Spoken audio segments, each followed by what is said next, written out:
Hello and welcome. जोहार, नमस्कार। मैं एमएस सर की पाठशाला में आप सबों का हजारों बागों की नगरी से तहे दिल से स्वागत करता हूँ। तू हंस, तू मुस्कुरा, तू हंस, तू मुस्कुरा, तू जिंदा है और जिंदगी के नाक में दम कर दे। तब तक दम करना है जब तक आपकी मंजिल आपको ना मिल जाए। बस मंजिल आपकी नजदीक है, एग्जाम नजदीक आ चुकी है। तो चलिए मैं तब तक आपके लिए वीडियो बनाता हूँ। अगर पसंद आएगा तो लाइक शेयर जरूर करेंगे। आज का जो फोकस पूरी वीडियो का है वह क्लास 9 का जो पॉलिटिकल या सिविक्स की जो चैप्टर 3 है, चुनावी राजनीति, उस पे है। इसमें भाग 1 से या पार्ट 1 ये है, एमसीक्यू है, क्योंकि आपकी एग्जाम एमसीक्यू में होने वाली है।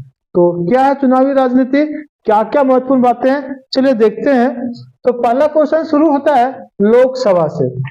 तो आपको पता होगा कि संसद एक है, उसका चर्चा हमारे अनुच्छेद या आर्टिकल 79 में मिलता है। संसद की चर्चा 79 में है और इसमें संसद में दो पार्ट होते हैं, एक होता है लोकसभा, एक होता है राज्यसभा। और लोक राज्यसभा का चर्चा 80 में होता है और लोकसभा का 81 में। ये 3 बार संसद का निर्माण, एक राष्ट्रपति का पार्ट भी है इसमें, ध्यान रखिएगा। ये आपको आगे की क्लास में मिलेगा, फिलहाल थोड़ी सी ध्यान रखिएगा। संसद 79, लोकसभा 81। लोकसभा के लिए अनुसूचित जाति, अब लोकसभा में के लिए चुनाव होता है जिसको हम लोग बोलते हैं सांसद।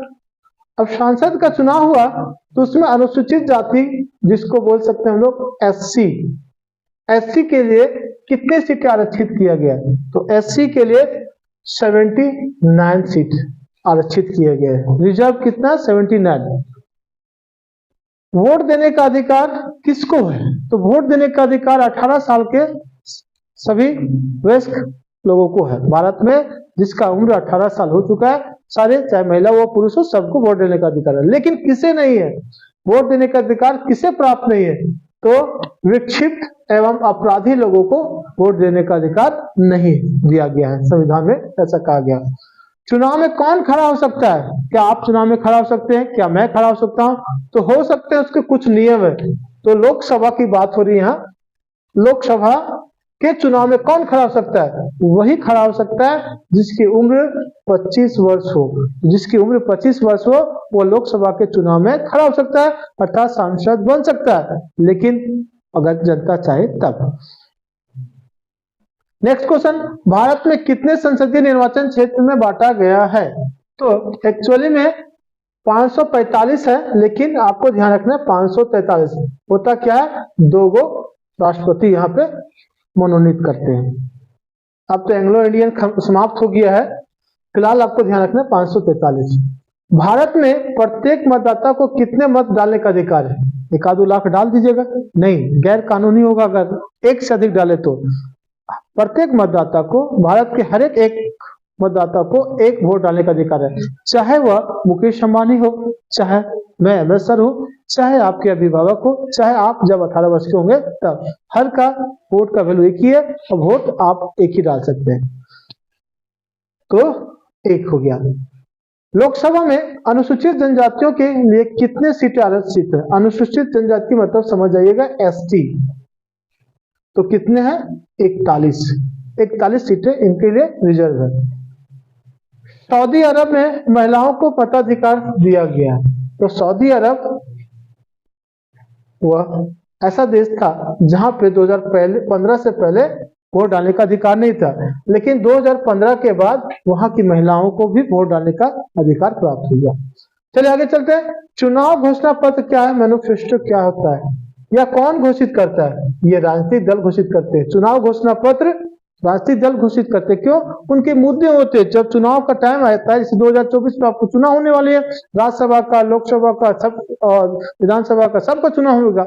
तो जब चुनाव होगा तो देखिएगा हर एक पार्टियां, राजनीतिक दल क्या करेगी, अपनी अपनी कुछ वायदे लेकर आएगी। उसी को बोलते हैं चुनाव घोषणा पत्र, कि मैं 5 साल रहूंगा तो ये काम करूंगा, उसको बोलते हैं चुनाव घोषणा पत्र। अब कौन जारी करता है? तो राजनीतिक दल है। चुनाव चिन्ह कौन प्रदान करता है? बहुत सारी राष्ट्रीय पार्टी हैं, बहुत सारी क्षेत्रीय पार्टी हैं, किन्हीं का तीर है, किन्हीं का हाथ है, किन्हीं का कमल है, बहुत सारी का चुनाव चिन्ह है। तो वह चुनाव चिन्ह जिनके हैं वो देता कौन है भाई? तो वह देता है चुनाव आयोग। एक स्वतंत्र निकाय है, इसको किसी से कोई प्रभाव नहीं है पड़ता। इसको चुनाव आयोग का काम ही है चुनाव, स्वतंत्र चुनाव कराना और तो राजनेताओं को या राजनीतिक दल को चुनाव चिन्ह देना। चुनाव के लिए वार्ड नामक निर्वाचन क्षेत्र बनाए जाते हैं। वार्ड कब बनता है? तो जब वार्ड तब बनेगा जब पंचायत का चुनाव हो, तब वार्ड आएगा। जब नगर निकाय के बात किया जाए या नगर पालिका में से चुनाव हो, तब आएगा वार्ड। नहीं तो वार्ड पार्षद का नाम आप सुने होंगे। इसी तरह जनमत संग्रह क्या है? जनमत संग्रह क्या होती है? कोई मुद्दा आ गया सरकार के पास, तो सरकार जानना चाहती है कि हम ये मुद्दा आया है, समस्या आया, इसको हल इस तरह अपना अपना तरीका है, ये तरीका कर दिए तो जनता उसमें वोटिंग करवाती है। एक महत्वपूर्ण राष्ट्रीय मुद्दे पर सभी लोगों का वोट को कहते हैं जनमत संग्रह। कोई राष्ट्रीय मुद्दे पर सरकार वोटिंग करवाती है तो हो गया जनमत संग्रह। 1977 में किसने लोकतंत्र बचाओ का नारा दिया? तो जयप्रकाश नारायण जी ने 1977 में लोकतंत्र बचाओ का नारा दिया था। अब आपको एक यहाँ पे कमेंट करना है, HW में दे रहा हूं। जयप्रकाश नारायण द्वारा एक आंदोलन चलाया गया था, उस आंदोलन का नाम। भारत में वयस्क मताधिकार की उम्र सीमा क्या है? मतलब कब भारत के नागरिक एक वयस्क बनेगा? तो वयस्क 18 वर्ष होगा तब। किस नेता ने गरीबी हटाओ का नारा दिया? तो वो थी भारत की प्रथम महिला प्रधानमंत्री इंदिरा गांधी ने गरीबी हटाओ नारा। अब ये 5वीं पंचवर्षीय योजना थी, 5th प्लानिंग था। 5वीं पंचवर्षीय योजना के दौरान गरीबी हटाओ का नारा दिया गया था। मुख्य निर्वाचन आयुक्त का चुनाव कौन करता है? मुख्य निर्वाचन आयुक्त का चुनाव भारत का राष्ट्रपति करता है। अभी मुख्य निर्वाचन आयुक्त राजीव कुमार है, आपको ध्यान रखना है। झारखंड विधानसभा सीटों की संख्या एक्चुअली में 82 थी। हो क्या गया कि होता कैसे था, 81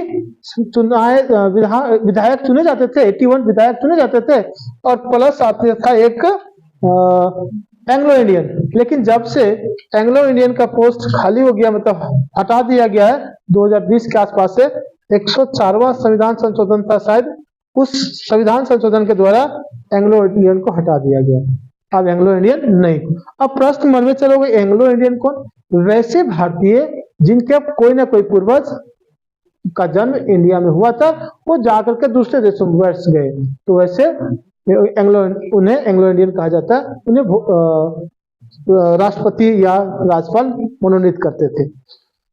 तो चलिए ध्यान रखिएगा, राष्ट्रीय मतदाता दिवस कब मनाया जाता है? ये है 25 जनवरी।